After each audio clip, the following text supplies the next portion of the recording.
ৰাইজে দিব এটা জোৰছে আৰু হাত চাপৰি দেই এনেকৈ নহ'ব এওঁলোকৰ কাৰণে এটা ব্যতিক্ৰমী অনুষ্ঠান পাৰ্থ মই আচলতে অভিভূত হৈ পৰিলোঁ তেওঁলোকৰ এই যি আচলতে বিহু প্ৰদৰ্শন তাত তেওঁলোকৰ প্ৰত্যেকগৰাকীৰ যি উৎসাহ ইমান ধুনীয়াকৈ তেওঁলোকে নাচিছে তাত অকণমানো খুঁত নাই অকণমান তেওঁলোকৰ পৰা জানিব বিচাৰিম কোনে শিকাইছে আপোনালোকৰ এই দলটোৰ পৰিচালনা কোন বা ইয়াৰ নেতৃত্ব কোনে লৈছে আগবাঢ়ি আহিলে ভাল লাগিব মাষ্টাৰ আপোনাক স্বাগতম জনাইছোঁ আপোনাৰ নামটো কেনেকৈ মনত আহিলে যে এনেকৈ যুৱতীসকলক লৈ এনেকুৱা এটা দল গঠন কৰিব পাৰি এইটো আচলতে আমি 12 চনতে আৰম্ভ কৰিছিলোঁ গোটেই দলটো তেওঁলোকে শিকিছিলে শিকাৰ পিছত আমি চিন্তা কৰিলোঁ যে আমি যুৱতীসকলক ধুনীয়া চন কৰিব পাৰোঁ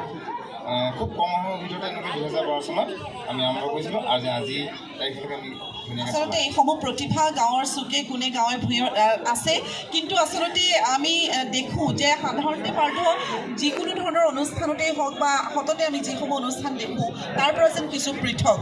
আচলতে নীৰৱে তেওঁলোকে এনেধৰণে অনুষ্ঠান পৰিৱেশন কৰি আছে আৰু আজি আচলতে সঁচাকৈ আমাৰ কেমেৰাত বন্দী হোৱা সেই দৃশ্যই প্ৰত্যেকগৰাকী দৰ্শককে হয়তো অভিভূত কৰিব আমি ঢোলবাই ঢুলীয়াৰ প্ৰতিগৰাকী আচলতে সদস্যলৈ ধন্যবাদ জ্ঞাপন কৰিছোঁ আমি আশা কৰিছোঁ বিহুটি ভালকৈ যাওক আৰু আচলতে বিহু বুলি ক'লে আটাইৰে